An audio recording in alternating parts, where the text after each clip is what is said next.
Sura Al-Qari'ah, ang biglaang pagsapit ng oras. Sa ngalan ng Allah, ang mahabagin, ang maawain.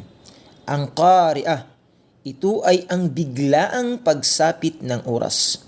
Ano ang Qari'ah? Ang biglaang pagsapit ng oras. At ano ang makakapagpaliwanag sa inyo kung ano ang Qari'ah, ang biglaang pagsapit ng oras? Ito ang araw na ang tao ay magiging tulad ng mga gamo-gamo na nagkakalat o naglipana. At ang mga bundok ay magiging tulad ng himulmol ng lana. Kaya sinuman na ang timbang ay mabigat sa gawaing mabuti, siya ay paruroon sa isang kasiyasiyang buhay sa paraiso. At sinuman na ang timbang ay magaan, ang kanyang kanlungan ay ang malalim na hukay.